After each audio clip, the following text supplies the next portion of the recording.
I want to welcome all of you to the Natural Places Committee of the Maryland Sierra Club. We're having a meeting on invasive and native plants. We have a special speaker, Delegate Luedtke, to talk about all the wonderful things he did this session. And we also have some other leaders in native plants and invasive plants and corridors here in Maryland. We have some other wonderful people who were just registered, I see here also. So I want to thank all of you for coming. And many of you have been getting the emails that we send out to the Natural Places listserv about the progress of bills over the course of this legislative session.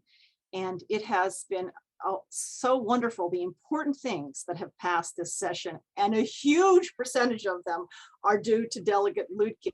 And we want to thank him for what he's done. We have kind of a Sierra Club certificate of appreciation, and Trudy is going to read that to him right now because she knows him very well, and as well as working for the whole state, he also is a wonderful advocate, of course, for Montgomery County and has done some wonderful things there. So Trudy, can you read that for us? Yes, absolutely. And let me just start by saying that we are so proud to have Delegate Luedtke from our Montgomery County delegation. I think most of you probably already know him, but I will say a couple of lines, which is he represents District 14, and he's the majority leader of the Maryland House of Delegates and a lifelong environmental activist. Environmental advocacy is how he started his involvement with politics, and he's remained a constant supporter of bold and necessary policies ever since.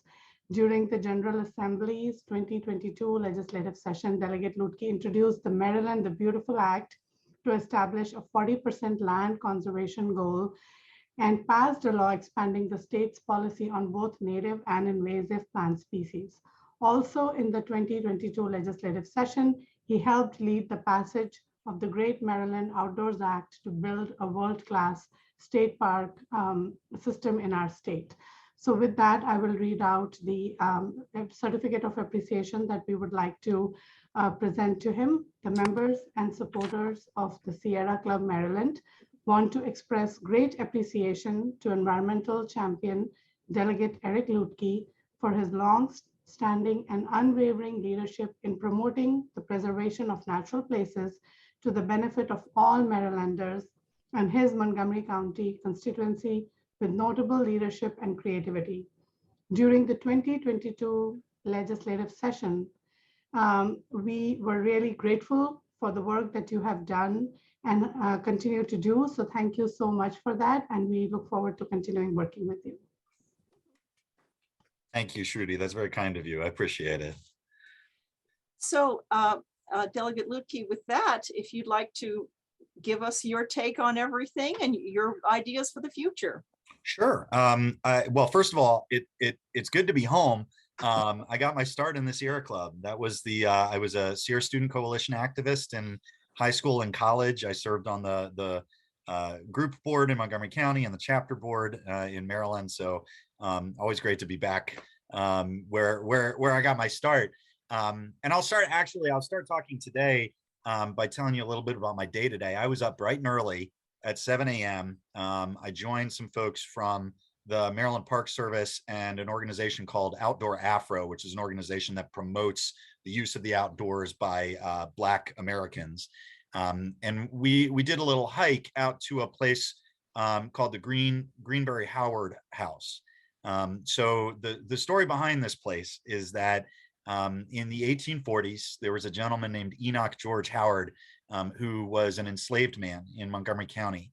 And by cobbling together money, he managed to purchase his own freedom and then his wife's freedom and then the freedom of his children, and then purchase the land his wife had been enslaved on, turn that into his farm, endowed some of the first schools for Black children and one of the first Black churches in Montgomery County. And then his daughter went on to sell a piece of the land to start the Baltimore Afro-American newspaper. So this is like a significant historical site that we're trying to turn into the core of a new state park called Freedman State Historical Park. So a really great way to start the day. I say this because, I was really excited to be on the hike and I had a great time and, was with fantastic people. But I could not help but notice that the entire way here, and it was in the heart of one of our state parks in Maryland, a lot of the vegetation I was seeing was invasive, right? Japanese knotweed, Japanese stiltgrass. We saw English ivy, we saw daylilies, you know, all sorts of invasive species. And it, you know, in my part of the world, I live in the Upper Patuxent in Ashton, just a mile or so from the river and the WSSC reservoirs. The majority, frankly, of the vegetation you see in a lot of places back here is invasive. And, you know, it does tremendous harm to our ecology in this area.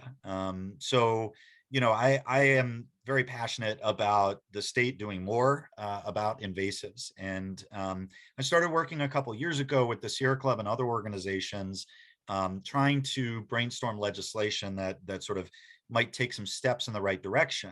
And for background, you should know that Maryland has invasives related policies, but our dealing with invasives, the state has focused much more on two things: on invasives that impact agriculture, because you know farmers have concerns about invasives getting into their fields and interfering with their crops, and aquatic invasives. So the state is actually ahead of a lot of states on its policy in those areas. But the broader issue of invasive plants is something that, you know, frankly, state policy and state efforts have been totally inadequate on. So we got started a couple years ago now by passing legislation to, my mom used to have a saying when I tried to argue that I hadn't done something wrong that she had caught me in. The saying she would tell me all the time is, when you're in a hole, stop digging. And so the 2 years ago bill was the "if you're in a hole, stop digging" bill. That was legislation we passed that basically said that any state dollars, any projects funded with state dollars, which is not just state agencies, but many county and municipal agencies use state money, cannot involve the planting of invasive plant species. That was not previously a law. And we've seen plenty of places where taxpayer money has gone to put more invasives in the ground. The most prominent example for me in my district is a couple of years ago, the interchange of US 29 and Briggs Cheney Road was rebuilt. And the plants that were put in the median were almost entirely Japanese barberry, which is an invasive species that our weed warriors spend a lot of time trying to pull out of natural areas. And here we are putting taxpayer money into planting more of it. It was ridiculous. So we got that bill passed, came back this session with legislation. And actually, as Shruti mentioned, I worked on a number of bills this year. The Great Maryland Outdoors Act, which is creating a huge new funding stream to our state parks and actually will help our state forests as well. And some of that, frankly, will help our invasive plants problem, because, you know, the park rangers, we don't have enough of them. We're going to get more of them because of that bill. And they, frankly, have not had the time to really focus on the invasive plants issue as much as some local park systems have, for example. And then we worked on the Maryland the Beautiful Act, which Shruti also mentioned. That bill was not successful this year. We're going to come back for it next year. So that's already in drafting. We're already working on it. But the bill that passed that's most important for this discussion today was House Bill 15. Working from my cell phone now. This is the problem with living out in the woods. I apologize. Bill 15 was our native and invasive plants bill. And it sought to do a number of things. The most important of those was, while Maryland law for some time now has had rules about invasive plants, it has designated certain species as invasive plants. And the law divides those species between what are called Tier 1 plants and what are called Tier 2 plants. Tier 1 plants are plants that are entirely banned from sale in the state of Maryland. Tier 2 plants are plants that you can still buy them, but the company selling them is supposed to have a warning on them that says, hey, this is invasive, maybe you should consider a different plant. But the designation of plants as Tier 1 or Tier 2 has been very slow. And there are a lot of invasive plants that the state should have banned a long time ago and simply never did. So the bill this year, the biggest thing it did was it forced the state's hand. It took an existing list of invasive plant species that was developed by folks, including the U.S. Fish and Wildlife Service and the Department of Natural Resources. And it basically said that the Department of Agriculture, who administers the invasive plants program, has to designate every plant in that list as either tier 1 or tier 2. And it's up to the department if they want to designate them tier 1 or tier 2. But you have to, an invasive plant is an invasive plant, right? And it was interesting as we were going through this discussion. I asked at one point why it was that some of these plants, like English ivy, for example, was not designated as an invasive plant in Maryland. I asked why that was, and they said, "Oh, well, there's so much of it. We figure it's not what, you know, it's fine. You know, it's already out there," which, frankly, you know, excuse me for saying so, but it is just a stupid response. So, you know, they're going to be in the process over the next few months of designating tier 1 and tier 2 for those different species. At the same time, we added to what we had done 2 years ago. So remember, 2 years ago, we said no state money can be ever used to plant invasives.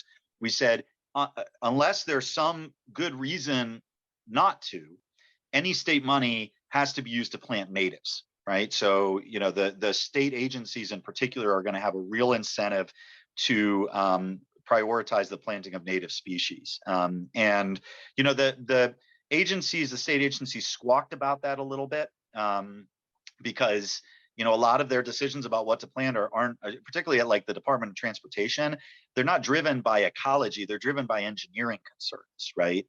And so, you know, it is a change in their way of thinking. But to their credit, a number of these agencies sort of took a look and said, "Oh yeah, you're right. We should be doing better with this." So, so I think that's headed in the right direction. Now, of course, the challenge is this is all about stopping more damage from being done. And we know there's already been a lot of damage done. I've seen estimates as high as 25 or 40% of the biomass in Maryland natural areas is invasives. And so, you know, we have a lot of work to do to remove invasives. And a lot of that work has been done in recent decades by volunteers, by folks like the Weed Warriors who work in park systems around the state, particularly in local park systems, and go out and physically remove invasive plants from natural areas, and by homeowners. Homeowners, not all of them obviously are educated about the issue enough to know. But for example, when I moved into the house I'm in now, almost all of the ground growth in most of my yard is forested, was invasive plants of various kinds, right? Garlic mustard and stilt grass and things like that. And so I know enough to remove it.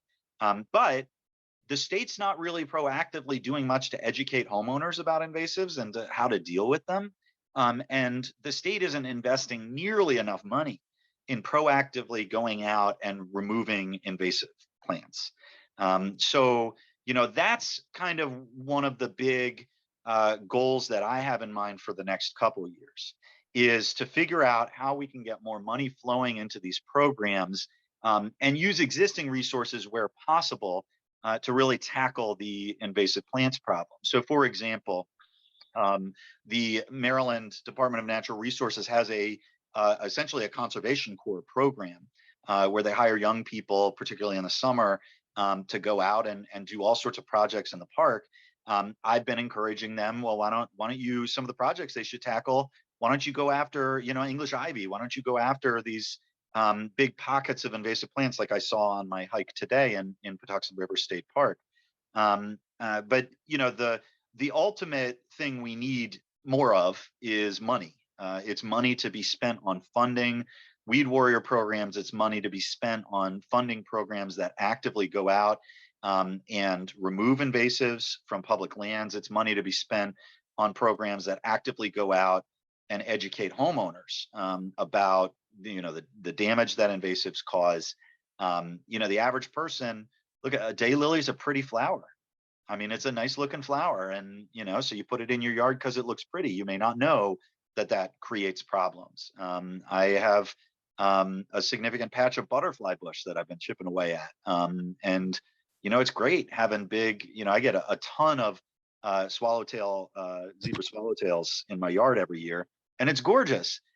but that butterfly bush is not supposed to be there, and it spreads relatively easily. And so, you know, we're not investing in the public education component either. So that's, I mean, that's kind of where my thinking is right now. And my staff is working on starting to talk with some of the local parks folks about, you know, where the state can best support their work, because, you know, a lot of the work that's been done so far has been driven at the local level. You know, where I live in Montgomery County, our Weed Warriors program is a great program, and you know, we have Weed Warriors who cover most of the local parks in my area, but they're volunteers, and there aren't that many of them, and there need to be more. So, you know, hopefully that's kind of going to be one of the bills I work on in the next legislative session, should I win re-election. I should mention the reason my hair is a little bit messed up is I've been out all day. After the hike was finished, I went out and knocked on doors all day. So I'm a little schwitzy right here. But that's, should I be reelected, going to be one of my big goals for next year. There's also, I should mention, at the same time we're having these conversations at the state level, there was also some new federal money that's been appropriated. So in the infrastructure bill, there's a new stream of federal funding that's aimed at removal of invasive plants along the interstate highway system and state highways. So, you know, the highway corridors can serve as essentially reservoirs of invasive plants. So when homeowners that live nearby, or farmers, because it's a big deal in agriculture, that live nearby, manage to remove the invasives from their property, if the invasives are still there on the highway going through their property, then, you know, it spreads pretty easily. So the state's looking at hundreds of thousands of new dollars through that program. But that, you know, one of the challenges with that program, from my perspective, is it's very focused on the use of herbicides. And while there are some plants that, you know, herbicides are a reasonably good solution, I prefer, you know, non-chemical means wherever possible to the removal of invasives. So, you know, that is an ongoing challenge with that side of the program. But that's kind of a summary of, you know, where we're at and what we accomplished this year. I should go back for a second and say the Sierra Club was really the core organization that helped us get that invasive and native plants bill passed this year.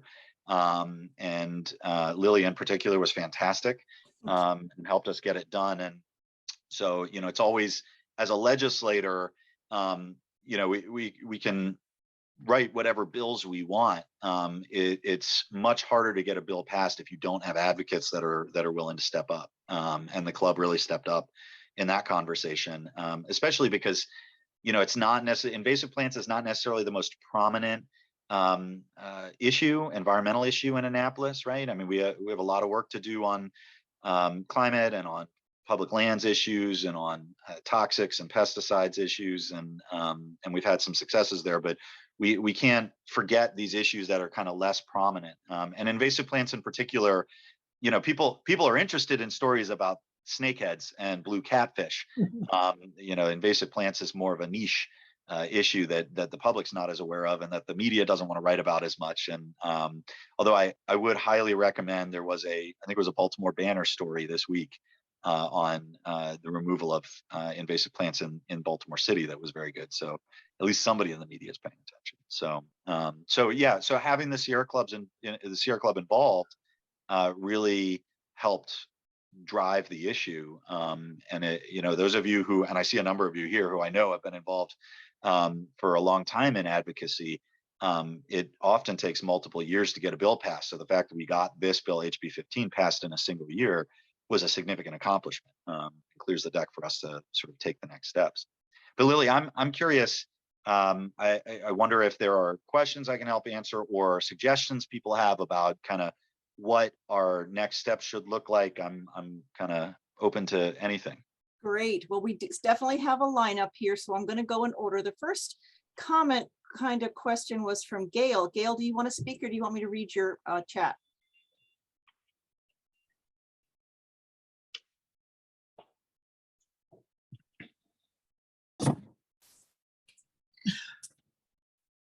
The chat. Yep.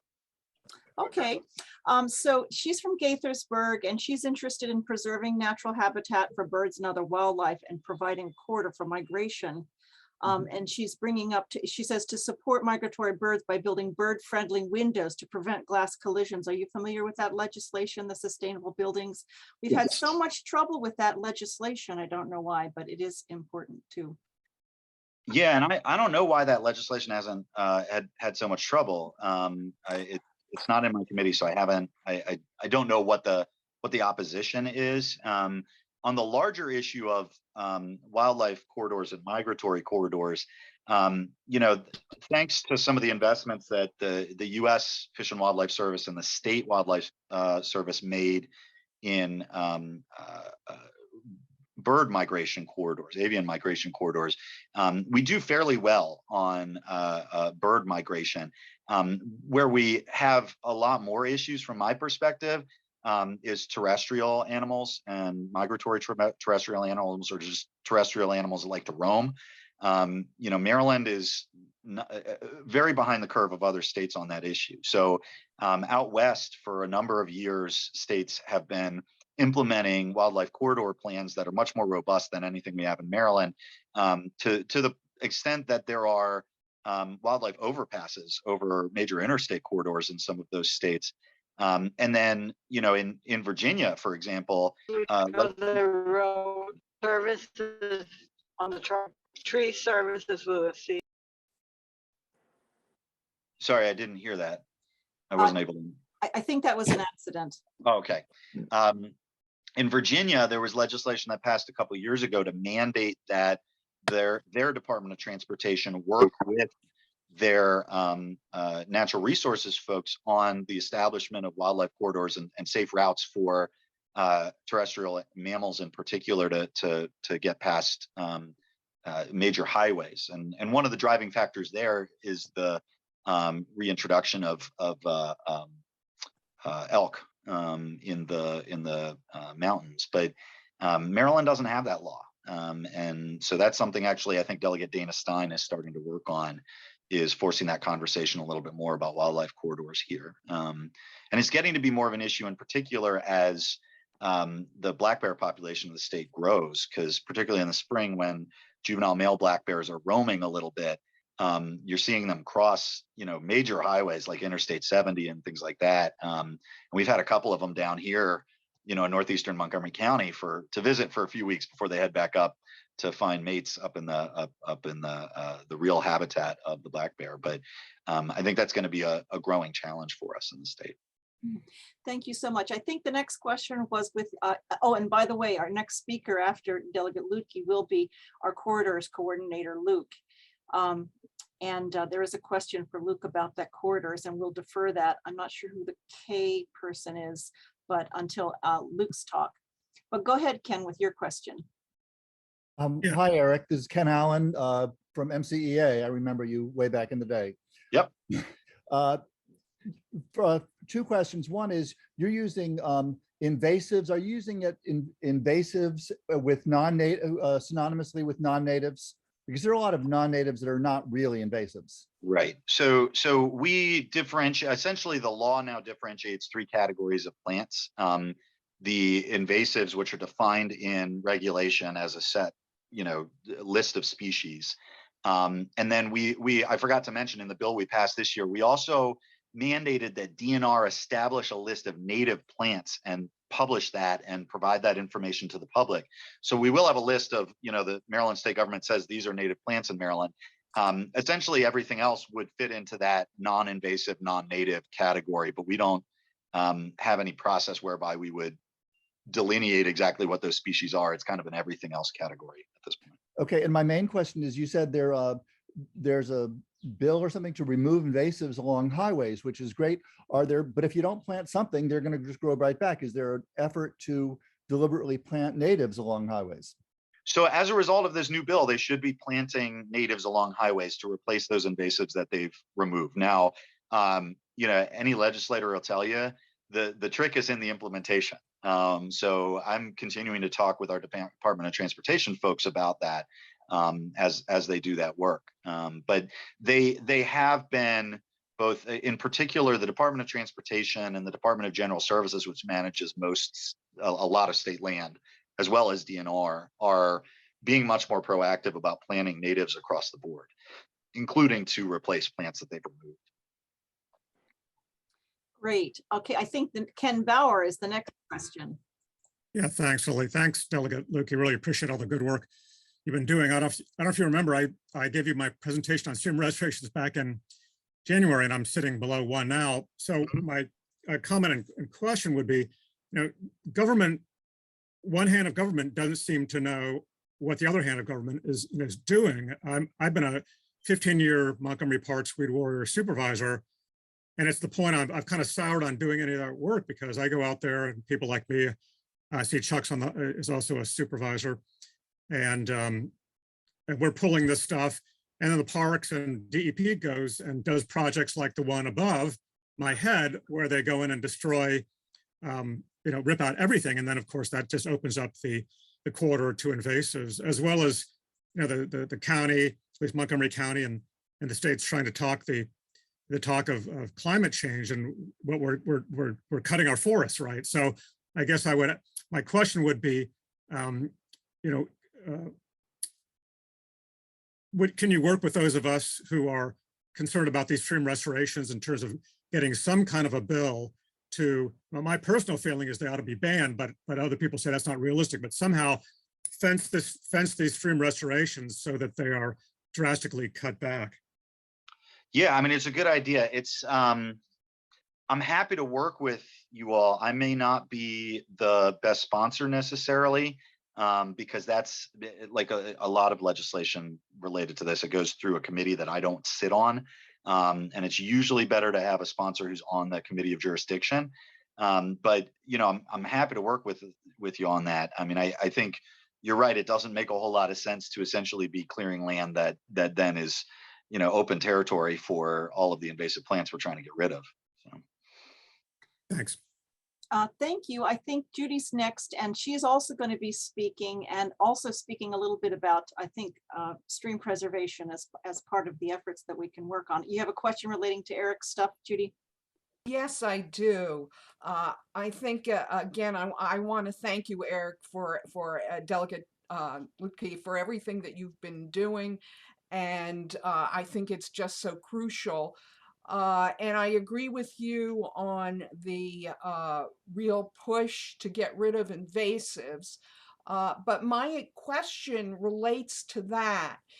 We have such an overabundance of deer that ultimately it's impossible to get rid of invasives unless we reduce the deer population, because of course they co-evolve with the native plants. That's what they're going to eat. They're going to leave the invasives alone. Is there anything, whether it's in your committee or another committee, that can be done to pass legislation to reduce the deer populations? Because it's a little bit like Sisyphus rolling the boulder uphill when we remove the invasives, but we leave the deer. Yeah, I agree with you completely. That's actually an issue. Long before I've been working on deer-related issues since I got elected 12 years ago, and it won't surprise you. Not only is it an issue ecologically, it's a huge 10% of Montgomery County's agricultural crop every year gets eaten by deer. Oh yeah. So it's a huge, and that has repercussions, right? The harder it is for people to farm, the easier it is for those farms to be turned into McMansions and to create more suburban sprawl. And so it all relates. So, the deer overpopulation issue is one of the most challenging public policy issues I've ever worked on, right? Part of the challenge is there are a lot of folks who they see deer as cute, and they don't want deer to be hurt, so they oppose hunting. Which I'm an animal welfare guy in general, but that creates political opposition to using hunting as a tool for managing deer. The challenge is there really aren't very many other effective tools for managing deer. You'll see many farms now are putting up, 8, 10 foot high, 12 foot high deer fencing because they've just given up on managing the deer herds. And so they just shut them out. Right. But that the deer are going to go somewhere, right? And they're still going to wipe out native plants in natural areas in particular. You can't fence every park in the state, nor should you. And you do hear folks talk about trying to use contraceptives on deer, and that is a method that has been experimented with extensively. It's not effective in wild populations. It's only effective in populations that are isolated, like the deer herd on the National Institutes of Standards and Technology campus in Gaithersburg, where they don't have deer coming in or out. They've just got, a population there they can manage that way. It's also very expensive, extremely expensive. So hunting remains the single best way to manage the deer herd, but hunting has its challenges too. As neighborhoods develop in areas, homeowners are concerned about hunting near their houses, and so they might be opposed to it. We have laws that limit hunting within certain distances of buildings in Maryland, which I actually passed legislation years ago now to reduce that range to sort of expand where hunting is allowed. And we don't have enough hunters. Hunting is an activity that in states like Maryland has been kind of fading as a common recreational pursuit.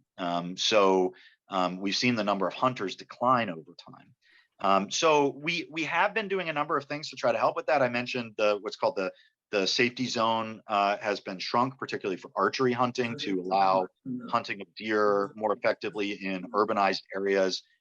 We've increased investments in sharpshooting programs in natural areas. We've eased up on the regulations on hunting deer under what's called a deer management permit, which farmers hold in Maryland.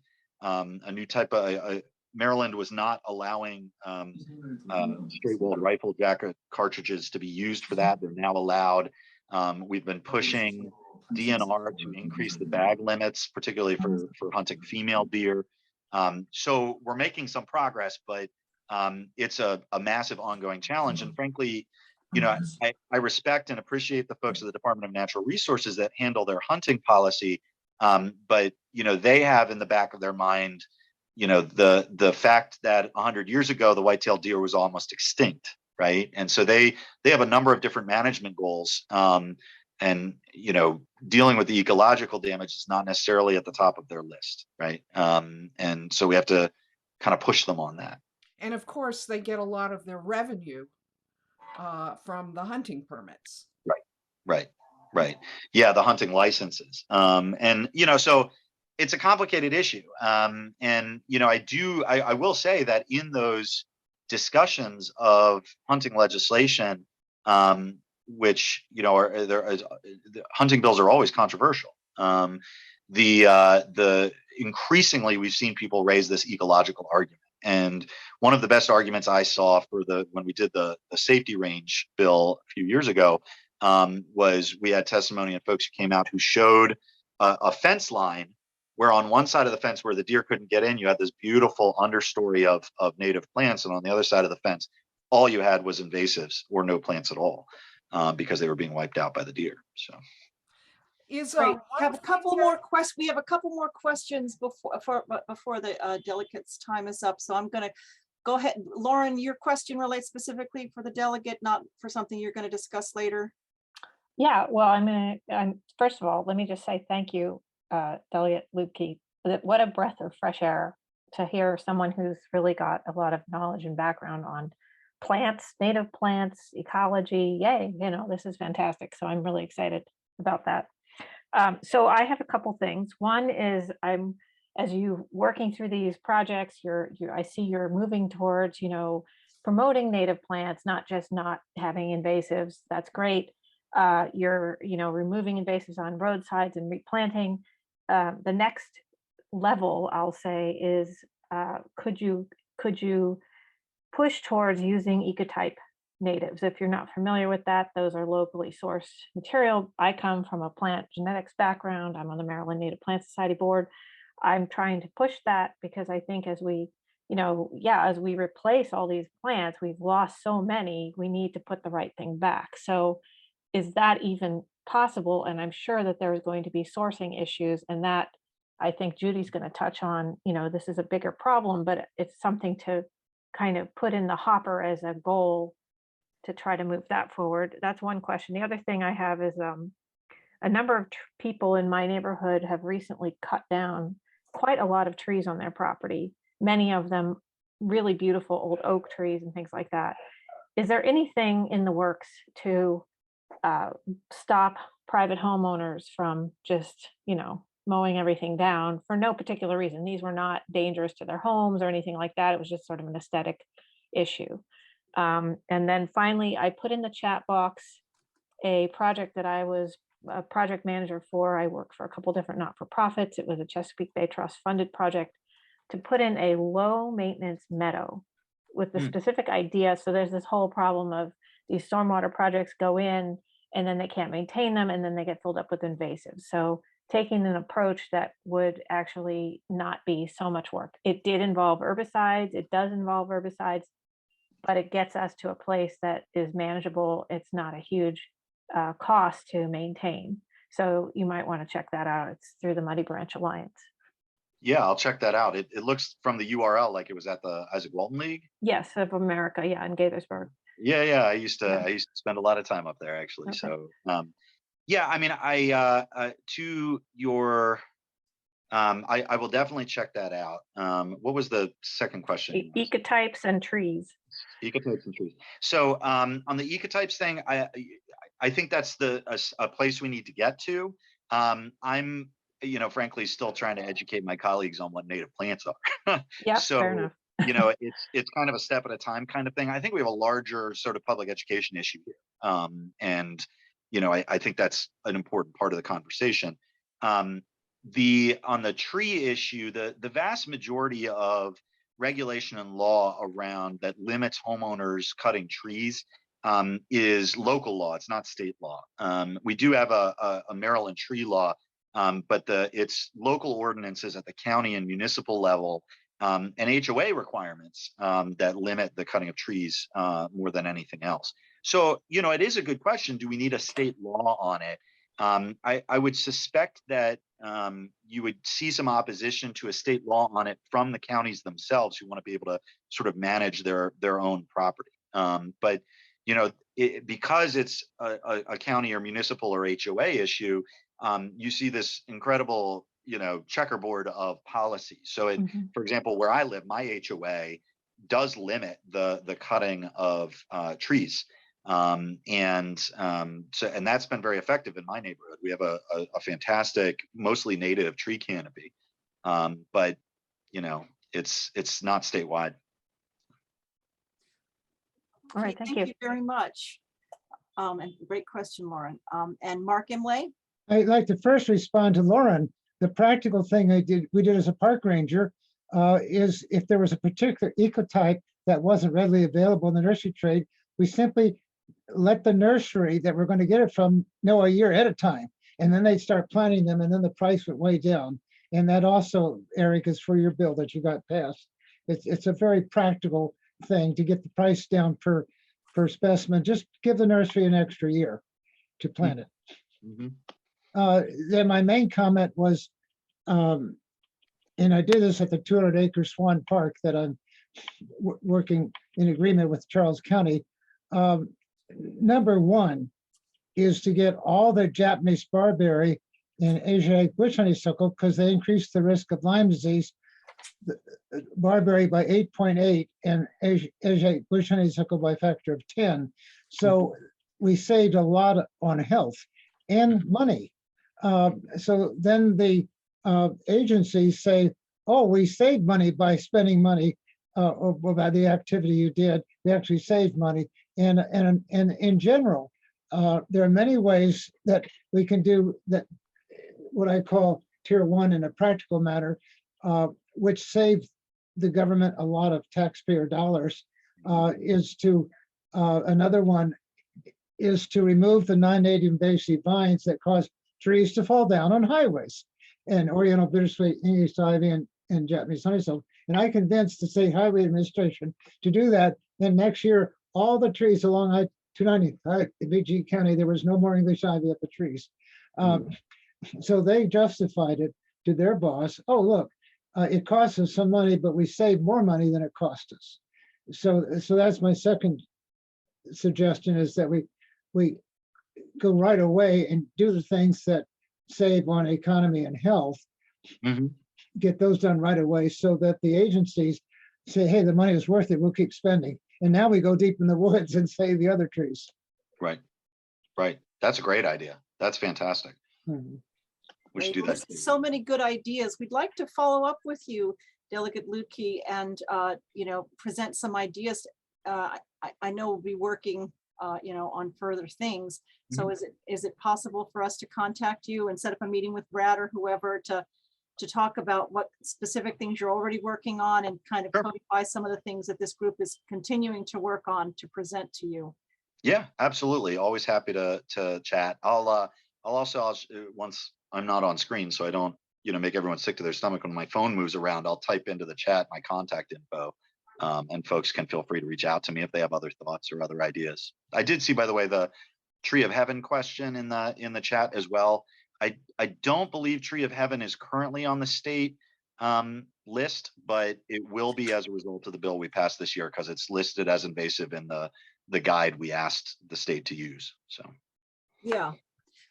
Here's the guide, and in the resources I sent you, the electronic copy of this is there, everyone. Also, the bill is HB 15. If you Google Maryland General Assembly website and type HB 15 into the box, then you will get the bill and the signed chapter, assigned chapter for the bill, the law now. Well, let's have a round of applause to thank Delegate Luedtke for those great leadership and great ideas and openness to getting input from the community the way he does it. We're so grateful for that. Our hero. Our next speaker is Luke Chesek, and Luke Chesek is part of the Sierra Club as well as many other things. He's a city council member from Mount Rainier. He created first of its kind legislation to promote and educate residents on the importance of turning their yards into native habitat. The legislation, termed the Mount Rainier Native Plant Network, aims to create networks of native plant habitat across the city. Building on this theme, he is leading a natural place subgroup work group to help build out a native plant and wildlife corridor across the state of Maryland from the Chesapeake Bay to the Appalachian Trail. And I will also mention that Jenny Medina, who's with him, is a very smart IT kind of person who's working on this wonderful map to connect people and see where they are in the map. And maybe Luke can mention some of that. Take it away, Luke. Yeah, thank you, Lily. Appreciate that. So there's a lot of folks on the Zoom call who are a part of our work group. So this is going to be repetitive to a lot of you all who come to our meetings, which are every Thursday, fourth Thursday of the month at 8 o'clock. We have a meeting of this subgroup that's really working to do something that some folks were talking about while Eric was talking. And that is, how can we set up a wildlife and native plant corridor across the state? Sort of underpinning all these discussions and the reason why we're doing all this focus on native planting and the reason why we talk about corridors is because of the amount of fragmentation of our forests that currently exists. We have wonderful state parks, we have national parks, we have county parks, we have town parks, but they're little islands of preserves. And that's unfortunate because we are not creating these corridors for the bugs, the birds, the bees, the bears, everything to sort of migrate as it would in a natural environment. And that causes a few problems. And I'm going to share my screen right now and talk through a presentation I gave to a wildlife society out in Kansas City that heard about some of the work that we are doing. And so I'm just going to minimize this and open this presentation here. Can everybody see what's on the screen in front of you? I have it. Okay, great. So I'm going to talk a little bit about the work that we do at Mount Rainier, but I'm going to focus more on the corridor effort that is underway with the Sierra Club. And first off, just a little bit of a statistic here. When we talk about forest fragmentation, what that means. And you can see the quote here from Jason Goldman. Some 70% of what's left of our forests are within just 1 kilometer of a forest edge. And that means some of our species can't migrate the way they're doing. That means that there is a lot of inbreeding within these existing preserves that we have, and that all contributes to biodiversity decline that we're seeing alarmingly across the globe today. So when I first read about this project, I was thinking sort of on a big level, on a national level. And so I sort of thought, well, geez, couldn't we create these wildlife corridors across the country? And there are some people who are working on this, actually. I know Delegate Luedtke mentioned what's going on out west. There's a bill in the House to sort of mandate some federal agencies to start thinking about how to build a corridor across the country. And so my idea was we could have these corridors that run along our great riverways that connect some of these national parks. We could have a civilian conservation corps that plant native plants along these corridors and sort of address biodiversity that way. Unfortunately, I'm not a congressman. I'm not the president of the United States. That is really far outside my circle of control. So after I started thinking about this, I also read about somebody who was summarizing a book by Stephen Covey about the 7 habits of highly effective people. And a quote here, which is from a blog I read, Mr. Money Mustache. And the quote says, "You will have a much better life if you focus your mental and physical energy only on the things you can personally influence. Everything else is a distraction that pulls you away from running your life properly. But quite counterintuitively, this small focus does not shrink your influence and your ability to do good. It causes these things to increase." So that got me thinking, I'm not a member of Congress. What can I do here locally? I'm on the city council in Mount Rainier, Maryland, to sort of create as little of a corridor as I can right here in the city of Mount Rainier. And so that's what I started doing. And I started talking to people neighbors who plant native in their yards about what we could do here in the city of Mount Rainier. And at first we came up with the idea of sort of a native plant way. This is a map of Mount Rainier, and you can sort of see a green little native plant way that we tried to create in the city. One of our residents said, well, what if instead of calling it a way, we call it a network? And you can sort of think of it as a bike spoke with all these little spokes coming out. So it looks much less like a way and more like a spider web. And so that's where we came up with the idea to create a native plant network. I'm going to skip a couple of these slides here and get to talking about the corridor.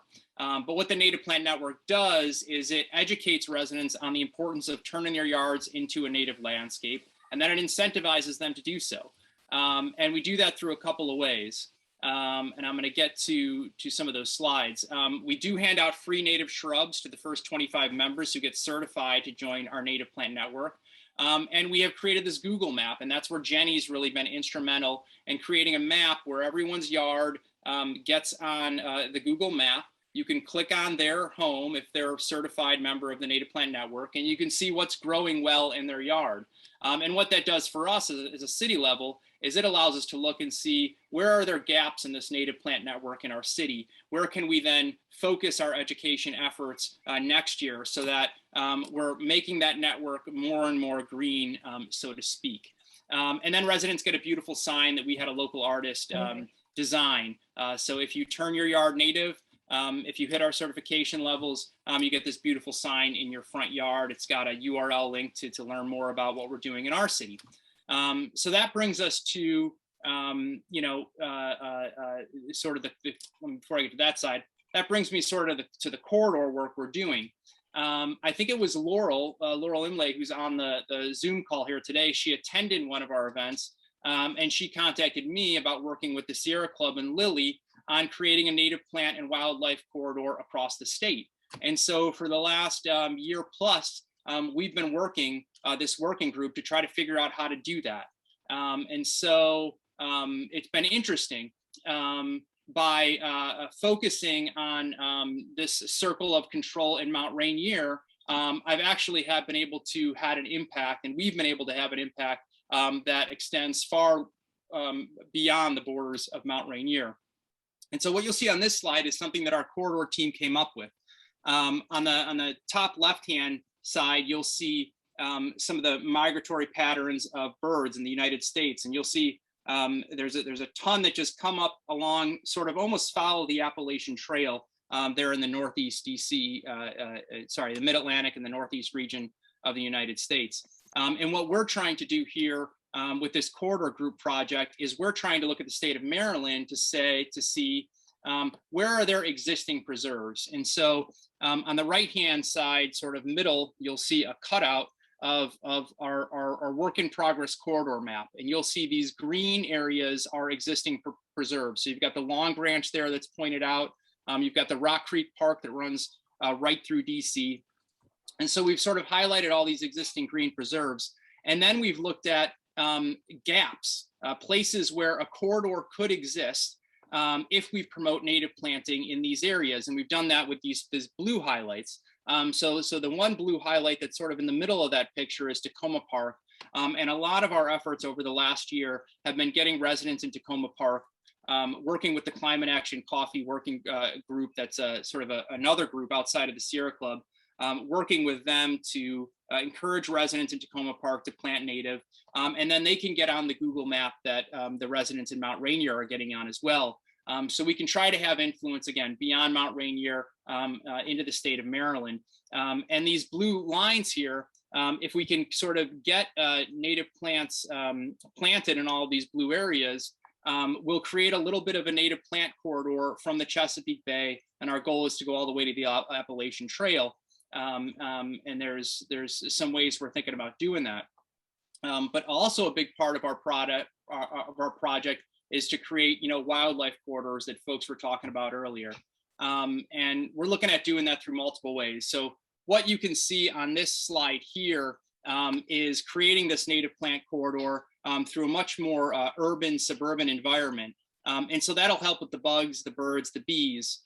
But in some of the more rural parts of the states, we're going to have to look at those wildlife corridors that get to some of the larger mammals like the bears and making sure they can migrate where they need to go across the state of Maryland. And so that's what we're doing. We have different people working on different things. Some are partnering with some of the Sierra Club groups at the county level here in Maryland. Some are working at the state level, doing some of the legislation that's already been talked about. And we hope going into the next year, working with the Sierra Club, working with some of the Sierra Club partners, that we can really promote legislation that will create a corridor across the state of Maryland, and we can work with them on doing that work. So just going back to one of my earlier slides, quite counterintuitively, this smaller focus on people's yards, on their communities, it hasn't really shrunk our influence and our ability to do good. It has really caused those things to increase, which is sort of heartwarming. A lot of times when we think about the massive decline in biodiversity loss, when we think about climate change, it can be depressing. And this is a project that lets people focus on, putting things into the ground that's right in front of them, that helps address this issue. And if enough of us do it, we can really make a difference. We can create these corridors ourselves. We don't have to wait for anyone. We don't have to wait for the federal government or wait for Senator Manchin to get off and support some climate legislation. We can do it here, and we can do it now. And I think that's really powerful. And I think that's why people sort of like to get involved with what this working group is trying to establish. And hopefully we can convince, the state to come on board and create a corridor for the state of Maryland. And I will stop sharing there. I know I went fast, but I knew I didn't have a lot of time. And I want to make sure I can take any questions that folks have. Linda has a question. Okay, Yeah. it's more a comment than a question. Okay. There are a lot of garden clubs now that are moving toward native plants. And my garden club in particular, we have 30 members, some of them with very large, almost estates, okay? And they can be brought into this corridor. Yeah. And the other thing is the master gardeners have, a lot of them have baywise or native plant areas, in their gardens. So I want to make sure we bring those people in, Yeah. and get them on the map to show people that there are other organizations as well. Okay, so that's my comment. Yeah, no, we should definitely work on that. I know we've tried to work on having sort of a generic email that we can send to people that can get them to. Jenny's really done a great job at setting up a web page for us where people can land, learn about the work we're doing, and then fill out a brief Google form in order to get their home on the map. So we should be in a place to send that out to whoever and whomever and get them on the map. Because that's definitely a great idea. Yeah. Absolutely. Thank you. Chuck has a question. Yeah, Luke, I just want to thank you right off the bat for getting me into this corridors project. When you talked about I think you called it the Napoleon effect of planting natives between parks, I got really excited. But what I've noticed in the last year or so, there's so many other groups, like you mentioned before, that are bringing up all of these different there's all the apps that we have for identifying non-native invasives and apps for identifying natives. And they're trying to build some kind of a national mapping system of when we eradicate invasives, maybe we should be mapping also where we can plant natives and follow that too, and kind of hook the two together. And I was wondering, there's been some confusion from the city of Rockville. We've been trying to get a corridors project started here because they don't want to be seen as a political advocacy group tied to Sierra Club.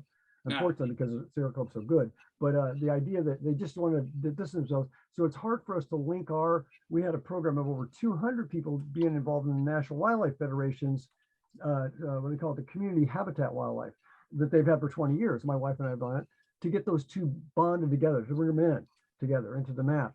And it just, I'm hoping there's progress being made to make some kind of a corridors project coalition, so that people can, all these organizations and all the competing advocacy groups can get together and have one place where all of these things can be combined. And I just want to, I hope there's some movement in that direction. Yeah. Luke, let me just mention there for a moment that last year there was a corridors bill that got withdrawn. Yeah, Kathy, we are recording. And so was that a federal bill? Was that a federal bill? No, that's a state bill. Okay. And I do think that the corridors issue we do have a forming federal issues for Marylanders work group, and I think corridors should be part of that. It's very, these issues flow naturally from the local level to the state level to the federal level, but and just recently, two of the organizations we partnered with, and we had started looking at the draft corridors bill that got withdrawn. And, so that's definitely something that we are planning to work on and would like to have another meeting later this summer about working on that draft legislation for corridors in the state. And that's a lot of land trust people involved in this, because as you know, a lot of the lands, the majority of the forests in Maryland are in private hands.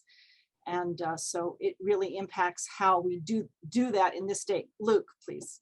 Yeah, I was going to say, I'm actually trying to find a way to almost create a job for myself to where my work is figuring out how to connect the puzzle of everybody who's working on either corridors or purchasing land through land conservation. Or what you see happening now is there are actually companies that are doing sort of environmental finance where they are purchasing land. They have biologists look at how much biodiversity exists in that land, how much they can increase the biodiversity in that land by removing invasives, and that bundling that through a special purchase vehicle. That might be too much legal lingo for folks here, but basically selling that to investors and saying, look, if you are a corporation that wants carbon offsets or you want biodiversity offsets, purchase this thing, which will help preserve habitat. And we think you're getting a bargain because we think in 10 years, 20 years, 30 years, when carbon offsets and biodiversity offsets start becoming more and more a part of states' legislation around the world, this credit that you purchase is going to be worth more on the market. And they're actually selling them that they're going to get a return on their investment north of 10%. So I'm thinking that you have a lot of money swishing around the system to purchase this stuff. Is there a way somebody could sort of connect all that dots, figure out what the corridor is, get the money from finance, start purchasing this land, because a lot of it is privately owned, in order to create a corridor? And, my project that I'm thinking of is like focus on the red states and start purchasing land, and focus on the blue states and lobbying them to actually create a state sanctioned corridor. So if anyone knows a group that has a needs somebody to work on that, Like you mean a federal group, you mean yeah. at the national level. Yeah. Okay, okay. Or even starting at the state level. We'll see. You know, we did have the conservation finance bill, Eric. I don't know if you're still listening. If you, that bill was 40 pages. When I first looked at that bill, I thought it was your parks bill, you know, from the title, and no, it wasn't. I was so glad, because I'm not a finance person, and it is, you know, I mean, Luke's a lawyer, but you know, I could not understand the language of that bill. So I don't know if that's a state thing working towards something like what you're saying or not, but maybe you could take a look at that bill and think about that. Yeah. So, well, I think you have brought so many good ideas to us, Luke. That's phenomenal. We've got a couple more questions if you can stay, from Linda and Lauren and Leonard. I hope that's the order. Linda. Oh, I think, okay, well, I just wanted to mention that I'm working with the National Park Service now at the C&O Canal, working with, first of all, getting native plants around the tavern. And so there's actually been money set aside to do that through the Friends of the Tavern. So I've been working with them to, we've actually got the plants identified that are going to go around it. So, you know, there's some hope with the National Park Service too. Great. What a great example. Thank you. Lauren. Yeah, thanks. This is wonderful. I love the corridor projects. So I'm wondering, so back in the day, and I can't remember the name of the website, there was a place where you could register your property, and you could list all these plants that you put in, and it would hold it for you and all that. And then they ran out of money and it all went away. So people put in all this information, and it was sort of for some people, it was their way of tracking their garden. And then poof, it was gone. So that's my question. How is this working in the long run? You know, I suspect you maybe haven't figured that out yet, but I thought it would be worth bringing it up so that you can kind of figure out what the long-term survivability of this website is, because it's definitely important. And I think Chuck has told me about your mapping project, and I think it's great, but I worry that, you know, we lose this piece at some point. And it's important because it's more fine detail than, say, Doug Ptolemy's Homegrown National Park, which doesn't really give you specific information about species and things so much, you know. So I see where the value is, but I worry that we might not have it in the long run. Yeah, I actually reached out to Doug, and we emailed, and he was very, praising us for our work. And I've asked him to kind of have a phone call to see how we can combine our efforts. And he hasn't taken me up on that yet. But it sounds like both of us are struggling from the same thing, which is just capacity.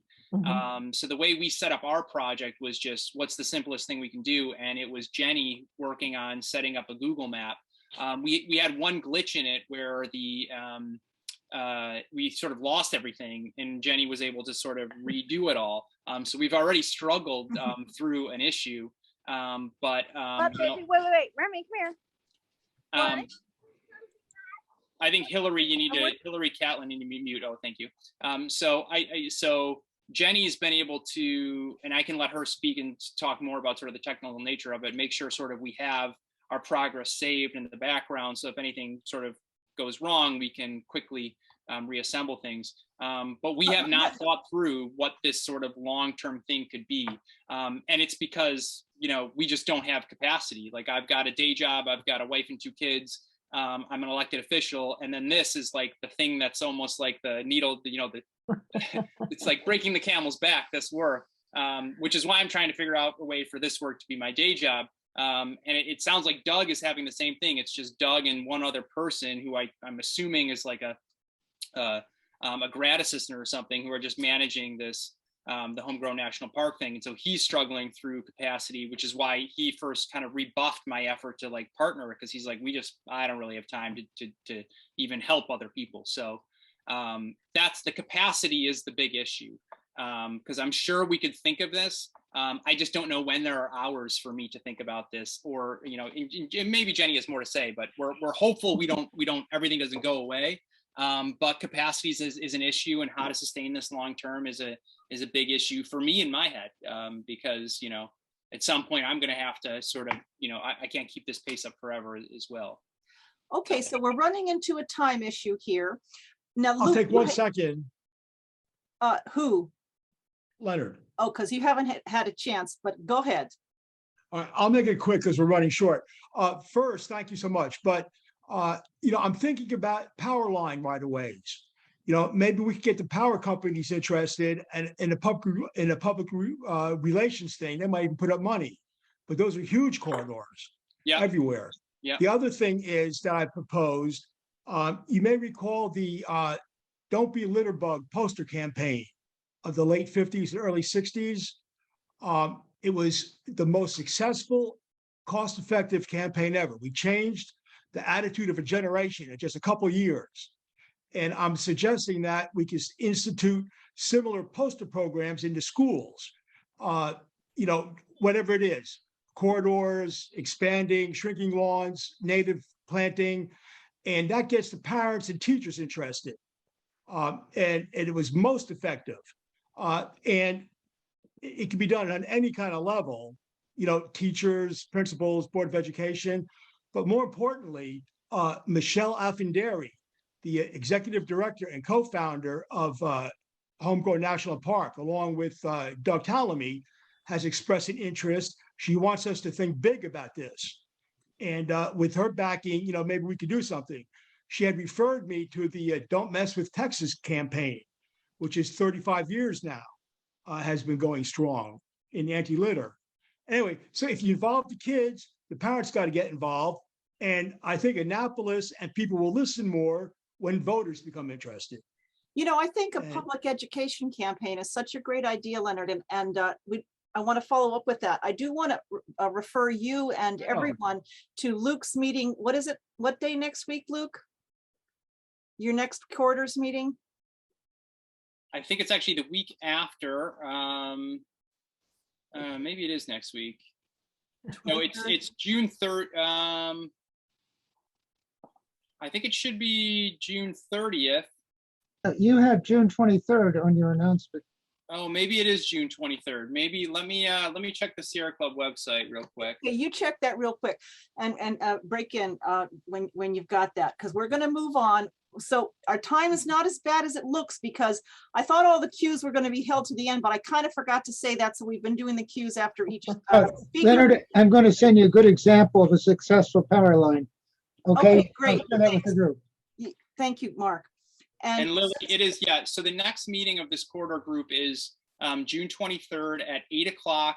You can sign up on the Sierra Club Maryland chapter calendar webpage. You can sign up there, then you'll get the Zoom link. You can download the Zoom link to your iCalendar, just like you did for this event. So yep, please join. And we're sort of in a point where we're trying to figure out where our efforts are going to be next. And so if you want to join that and give your ideas, be happy to have you. Let's give a round of applause for Luke for really great information and great leadership. So our next speaker is Judy Fulton. She's the founder of Eco Plant Consulting. She specializes in native plants, invasive plants, and ecology. She consults for both individuals and groups, and she teaches workshops for organizations such as University of Maryland Extension, the Maryland Master Gardeners, the Natural History Society of Maryland, and the Irvine Nature Center. She's also actively engaged in the invasive species arena. She is chair of the Committee on Invasive Lists for the Maryland Invasive Species Council, and she's implementing the Mid-Atlantic Invaders Tool and has coordinated a major update of Maryland Invasive Species Council lists of plants, which is, you know, going to be helpful with all the work going on in that right now. She's worked on legal cases as an expert, and she serves on the board of Maryland National Plant Society. And in a previous life, she had a Harvard MBA and 25 years in the business world, and has been included as Maryland's top 100 women for several years. So thank you very much. And we will move on to Judy. Thank you. I'm going to turn off my video so I can share my screen, and you'll be able to see that.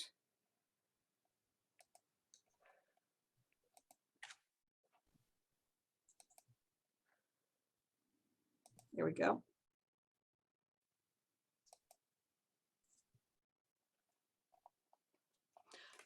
I'm going to talk in very big picture terms here and really simplify the issues. I view that there are really two big problems for us at this point. One is climate change, which a lot of people are finally starting to wake up to. And then the other is the biodiversity collapse. Again, this is very simplified, but just some examples about biodiversity problems. We now have our insect populations dropping by about 10% every 10 years. Globally, 1/3 are endangered. Birds in the US have decreased by about 3 billion, which comes out to about 30% in the last 50 years, since 1970. Many mammal ranges have decreased by as much as 80% and some more over the last century, over the last 100 years. And I could really go on and on about this. There has been some publicity about this, but I don't think that people in general realize that biodiversity is as important to the survival of the human race as stopping global warming.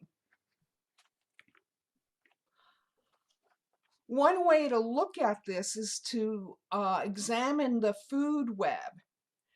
And here, I hope you can see my cursor, the primary producers are plants. They form the base for all life, and all the animals up higher in this graphic depend on the plants for food, either directly or by eating animals that are dependent on the plants. Next in importance are really the insects. Without insects, we would lose all our insect pollinated plants. And really, the plants and the animals are completely dependent on each other. In addition, something that people are often not aware of is that insects are our major recyclers. Without insects, we'd have huge piles of dead organisms.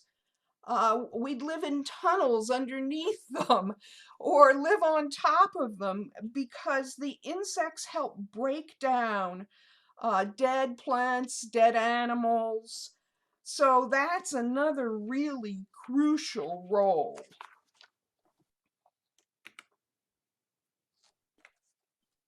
This picture shows that purple there is purple top grass, and the common wood nymph is dependent on this grass. The American tree sparrow eats the seeds in the winter.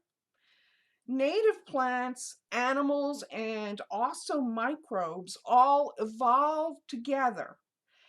Together, they form a really complex, balanced, and healthy environment. There are communities that provide important ecosystem services and that make all life on Earth possible. Note that I said native. That is key, because they have been around each other for millennia. Here's an example. This is blueberry. We have the non-native honeybees that do a lot of our pollinating, but they can't pollinate certain plants very well at all, including blueberries and tomatoes.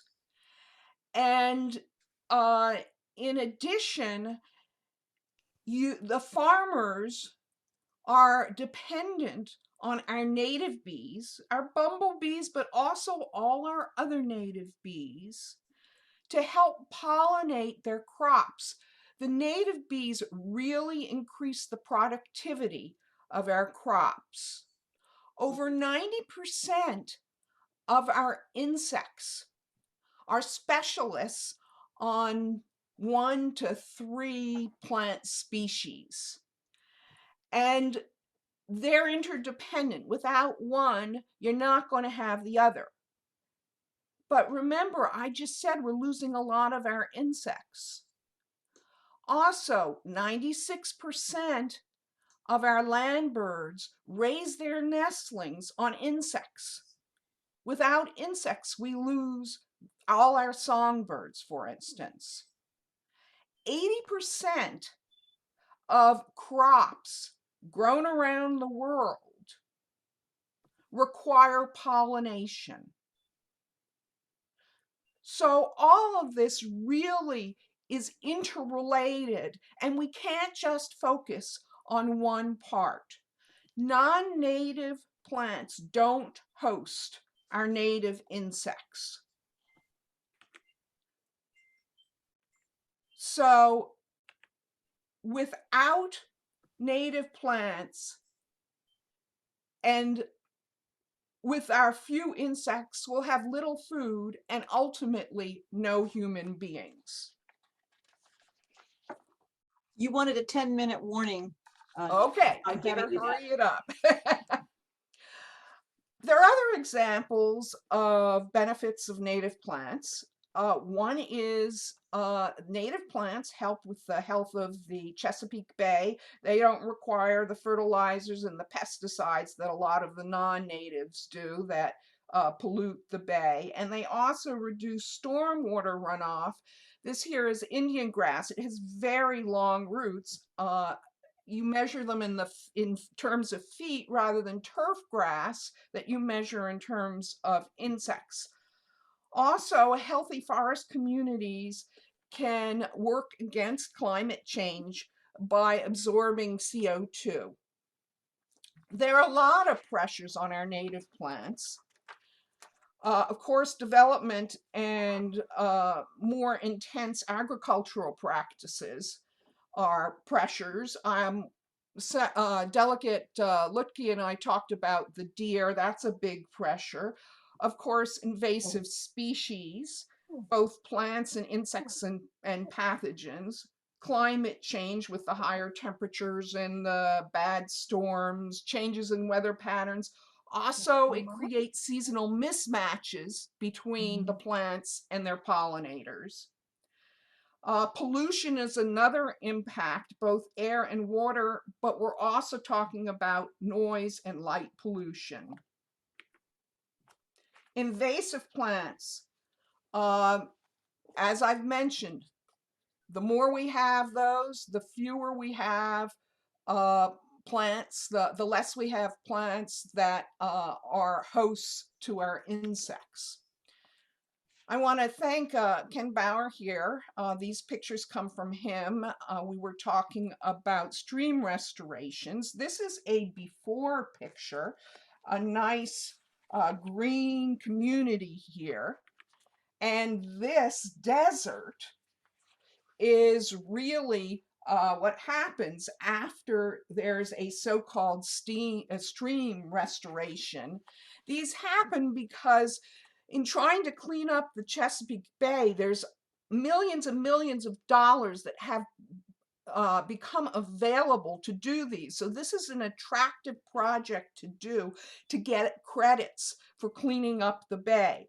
But as you can see, it eliminates the mature trees that soak up carbon dioxide, so it's accelerating climate change. It disrupts natural communities, so biodiversity falls, and it kills off animals that can't get out of the way, like turtles or salamanders.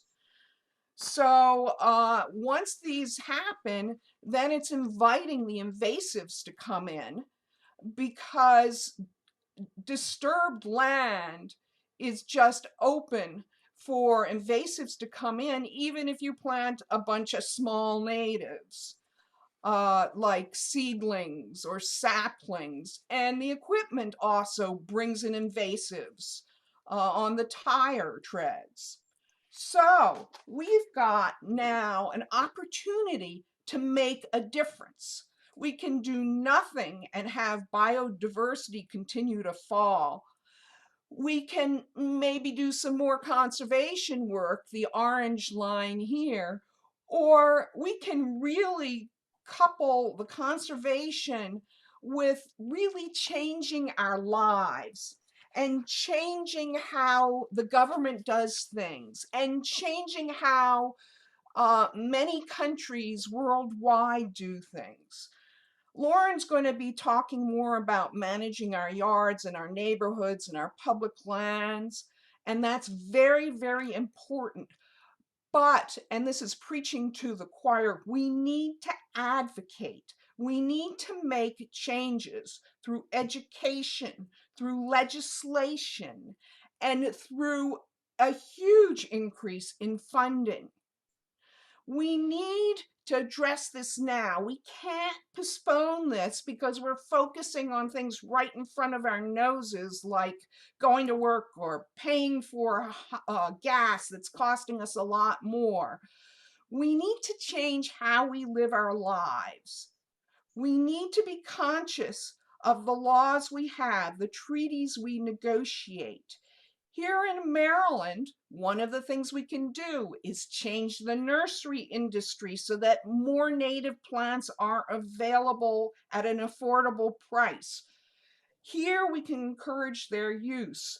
We can make a difference in terms of the plants, the insects, other animals, and our native ecosystems. Also, I think it's very important to create positions in our universities, such as the University of Maryland, to become dedicated to native plants, to invasive plants. There isn't a single one person whose job description is native plants at this point. And the legislation can cover the whole area against invasive plants, against deer overpopulation, against approaches that are meant to help but actually are harmful, like the so-called stream restorations, against harmful development, against pollution to the air and the water, but also we need to start focusing on noise and light pollution. We really want to be able to help create and preserve healthy native ecosystems. We want to save the bay. We want to slow the loss of biodiversity and climate change so that we can preserve both the earth for itself and all the organisms on the earth, but specifically so that humankind can continue to exist on our planet. Wow. Thank you, Judy. That was amazing. Thank you so much. I particularly like how you showed the different routes. My husband is a geologist, and at a science meeting recently, it was exactly the same thing, that without major changes, there's going to be huge losses. This is what the scientists are telling us. This is a wonderful presentation, also kind of an ecology 101 for people to understand how this connects. So thank you so much for that. Mark Imlay has a question. I wanted to mention the third kingdom of life, which is both a primary and secondary consumer. It's called fungi, like connecting the roots of trees together and mushrooms and all that. So you may want to add that, Judy, to your next presentation. Yeah, beautiful, beautiful slides. Well, you know, we've been saying so much about invasive plants, and we've got a master weed warrior here. Several people have mentioned weed warriors, so we're going to give 5 minutes here to Chuck to tell us about the weed warrior programs and why they're so important and what you can do. Wow, thank you, Lily. Yeah, I'm really not, I'm so overwhelmed with all this information and but the value, particularly the delegate, you know, giving me inspiration that actually politics can work in this country, because I was about to give up on it. But as a weed warrior, I came to this area from the desert. And when I first got here, I was so impressed with all the green. And then I became a weed warrior, and then I got depressed because of the green. and you know, I'm really looking at it now as a way to address the human health problems we see, from mental health to physical health to bringing the two things together in terms of removing invasive species. I've really been inspired by how much we actually can do.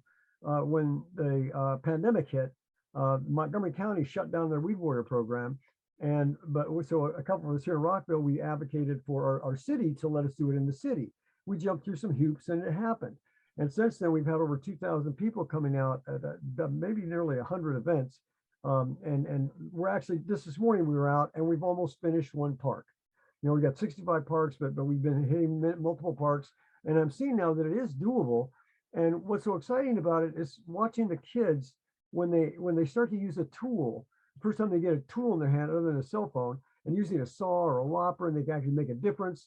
And as long as the weather's not too hot. But no, it's really getting them involved in it, and the parents then get involved too. And combining it with Luke's corridors project, we've seen a lot of movement now by the city of Rockville to move forward in changing their city codes about grass height, about the other things, it's bringing together neighborhoods. The corridors project, by listing the names of plants, we have the native plants, getting people to trade plants and hook them up. There's a huge opportunity, not just for bringing neighborhoods together, but for bringing youth and adults together. It's just, I just love the program. And really, I'm a little afraid that we'll run out of them before we get, no, I'm just kidding. Yeah, it's, that's it. I'll take up, you have any questions, people have questions, let me know. Oh, I'll leave the www.weedwarrior.org is if you want to become a certified Montgomery County weed warrior, which if you get certified at the county level, you can do anything at the city level. And it's a very simple program, but the primary focus is vines, knocking out the vines, because they're the second largest cause of tree loss in Maryland. And how all this fits together just gets, it's just overwhelming in terms of how much there is to learn and so much to do. But it is volunteer job security. Well, so it only takes 10 seconds to save a tree from an invasive vine. 10 seconds. Okay, there's a comment about stream restorations, and Alexei points out that it's a very, very complicated issue. We do have a Protect Our Maryland Streams work group, and Alexei and everyone else interested in that issue, I encourage you to come to that group and join us as we try to learn more about it and educate the public and educate the legislators as we learn things. I remember the stream restoration bill, which got turned into a study, the legislators threw up their hands and said, this is so hard, you know, go talk about it some more and come back to us, you know. So it is a very complex issue. That's what's actually so exciting about the corridors project is when you look at the amount of rainfall that is captured by grass versus that captured by gardens. We had a man die here in Rockville from a flood, one of the recent floods that drowned in his apartment. It was an excessive flood, and so but then the money costs of taking care of lawns. You know, Mark was talking about pitching the economic savings of having a garden. I don't have a blade of grass in my yard, and I don't have to pay for a lawnmower, mowing. I do weeding once in a while, but the savings of money and in tax dollars of restoration projects, stream restoration projects, is high. And it just makes so much sense economically to have the corridors project to take out the invasives and to try to diminish the amount of water flowing off these properties of the city and the counties.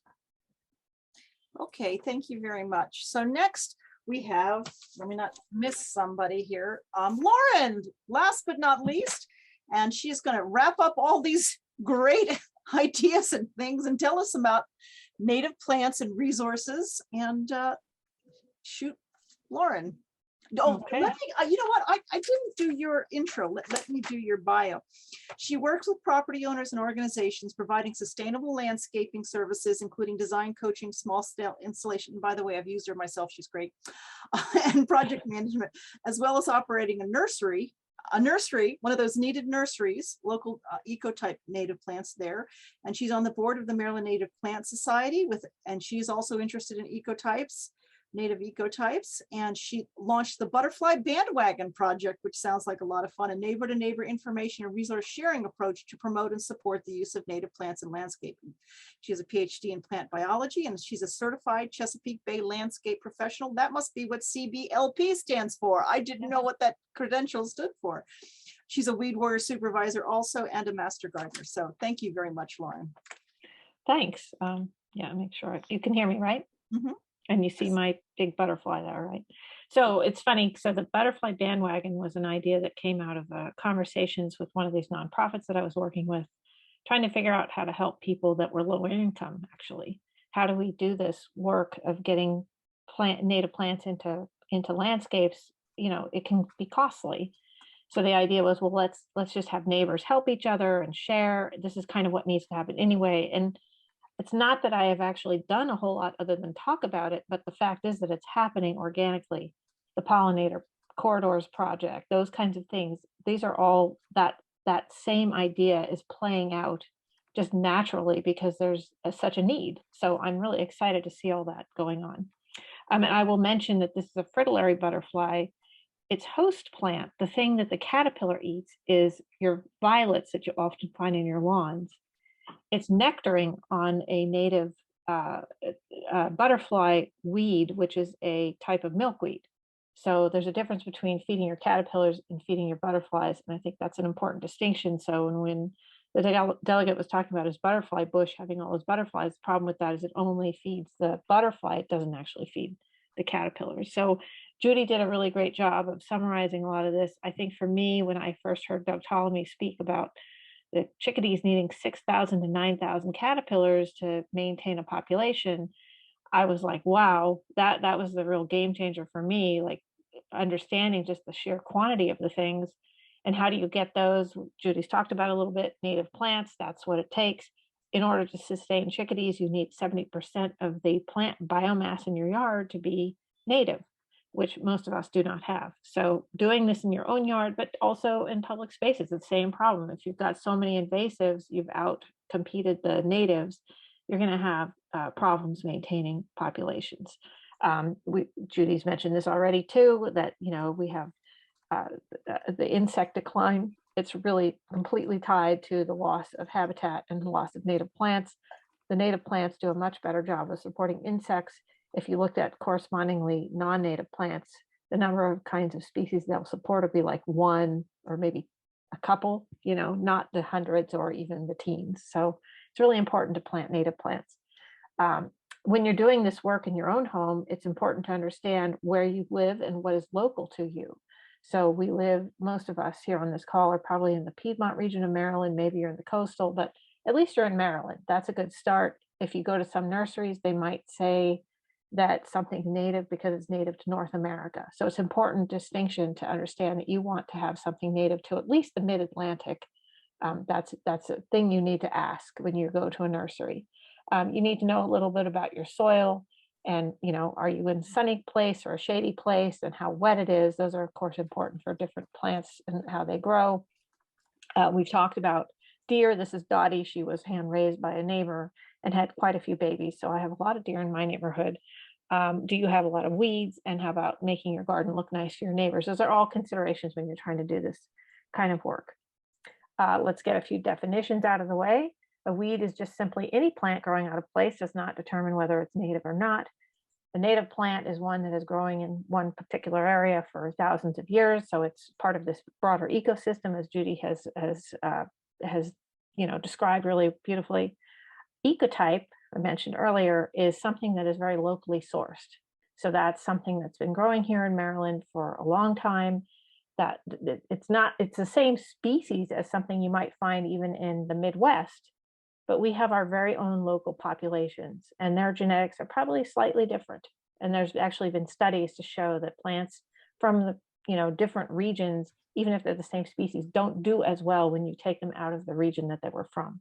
So this is an important thing to consider as we're paying taxpayer dollars on various restoration projects, whatever they put in. If it's not locally sourced, it may not do well. Non-native are plants that are introduced by humans, either intentionally or accidentally. Invasive plants are non-native plants that have specific traits that make them grow really quickly and disrupt our systems and overtake the natives. And cultivars are any plant that has been bred for a specific trait. They can be non-native or native cultivars. The important thing here is that if you're selecting plants, it's really best to avoid the cultivars if you can, because it turns out that some cultivars have been demonstrated to have less ecological value. Like, for example, this 9-bark Diablo has really dark leaves. The wild or straight species has more green leaves. The dark leaves are a chemical change in that leaf, and it can inhibit feeding by insects, which of course is what we're trying to do, is we're trying to feed the insects. So trying to avoid the cultivars if you can. And you can do that by going to certain nurseries. My personal favorites are Ursanga and Chesapeake Natives, because they only sell local ecotype plants. So there's not going to be a cultivar in there. On my resource sheet that Lily sent you all, I have the nurseries kind of broken down by, the ecotype only, and then sort of mostly natives, and then others. So you can save yourself some time by going to the better nurseries. It makes it a little easier. All right, so I'm going to just run through a few examples of what gardens can look like. Native gardens can be, a little more wild with beautiful asters and native grasses.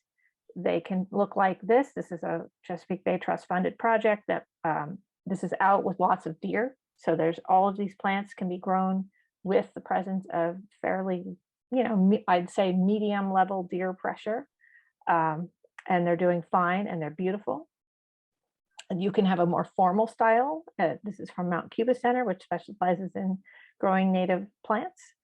And this is an example of something I designed that was a all native, more formal style in the Lakelands community in Gaithersburg. So just kind of organizing things into rows and making things straight. But when you do more formal, it's a little more maintenance. So you have to take that into consideration to keep things tight. You can get a very long bloom season from the spring all the way into the fall using a variety of native species. These are all doable. And these plants, by and large, they are having some of the plants, like the geranium in particular here, this little pink guy, had some trouble with rabbit browsing, but everything else is doing really well. So even with some deer and some rabbits, we're looking beautiful. So how do you do this really quickly?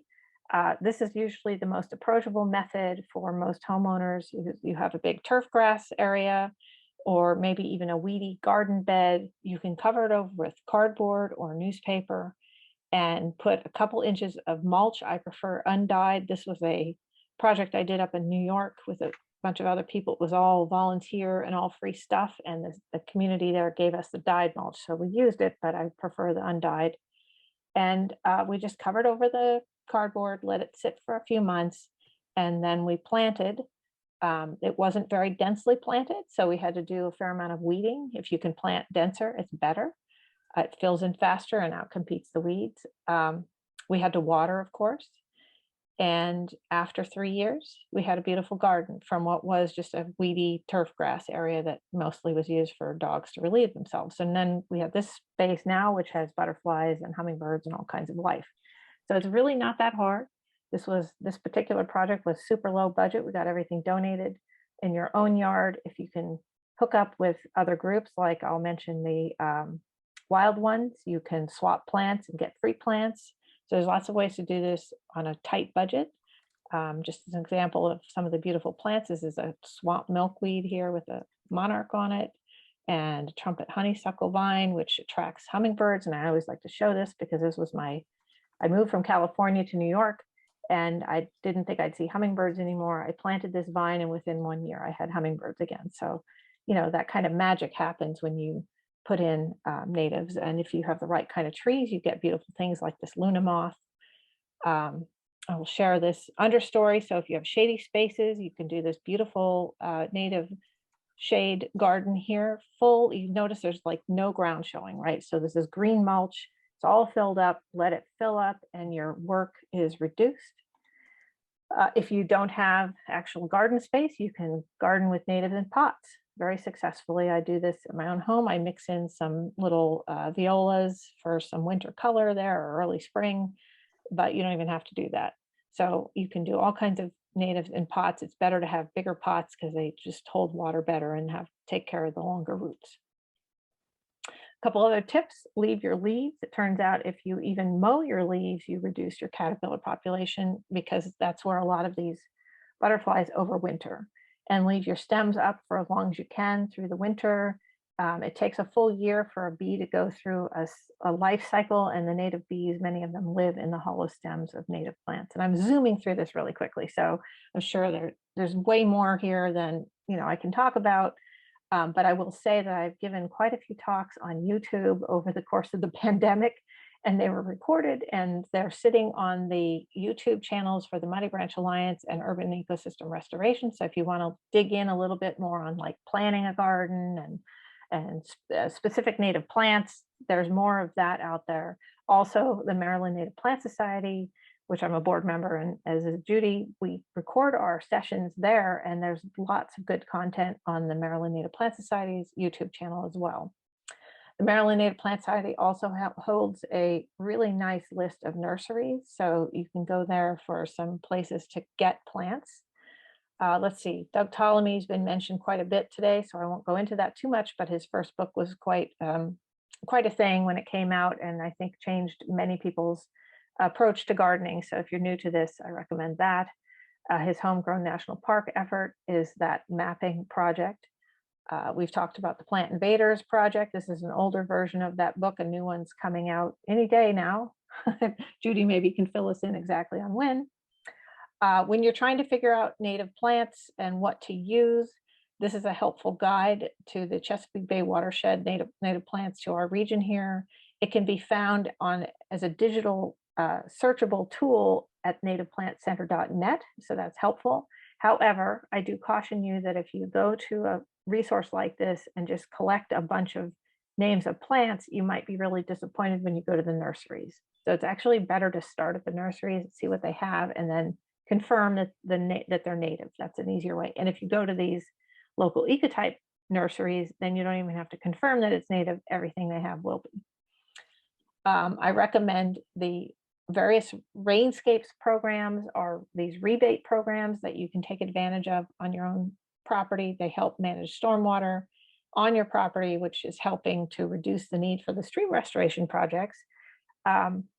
They're called different names in different places, but most of them are called Rainscapes. The Montgomery County program in particular has a very robust website that includes design, guides to designing a garden.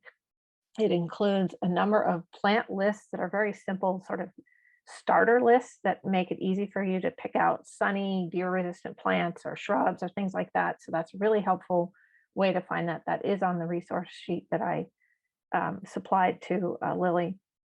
Great, thank you. You really went over that very thoroughly. I really appreciate that. Yeah, and then the Wild Ones. I need to mention Wild Ones, which is a national organization that promotes the use of natives. There is a local Chesapeake chapter and possibly one forming in Baltimore. So if you want to get involved in that, we have plant swaps. You get free plants. It's really a great group. People help each other. So just end there. Thank you so much. That was so great. And I really like, showing the pictures of the resources so people can know what they're looking for and remember them. And the issue of lawns came up, and I think that is such a complicated issue, and we only have 10 more minutes, that I'd like to save that for another talk, Gail. It is a very important issue. People want practical things on how to replace lawns. Maybe in the email following up this meeting, Lauren, you could send us a good link to a video or a resource about replacing the lawn in your yard. Could that be possible? I'll see what I can find. Great, thank you so much. Okay, well, we have time for a few more things, but I will say that so many solutions, so many ideas have been presented by these great speakers. And let's finish with a round of applause for Lauren rather, and Laurel for taking notes and helping co-host for this meeting. It's really been wonderful.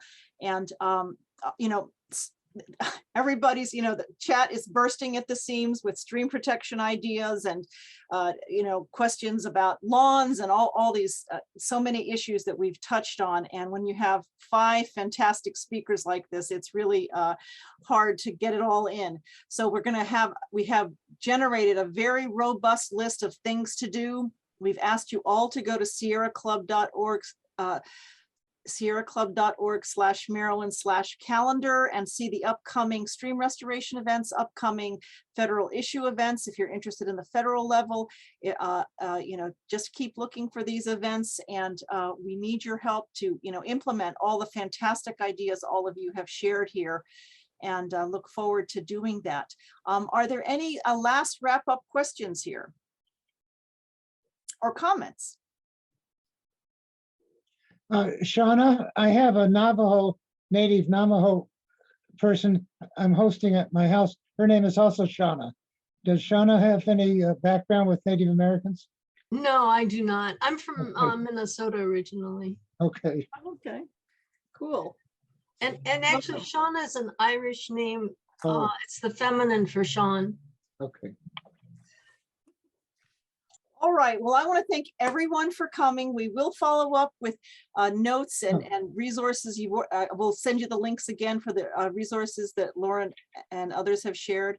And I look forward to meeting you in person. And shall I send everybody what Janet and Linda helped me put together, deer resistant plants to plant?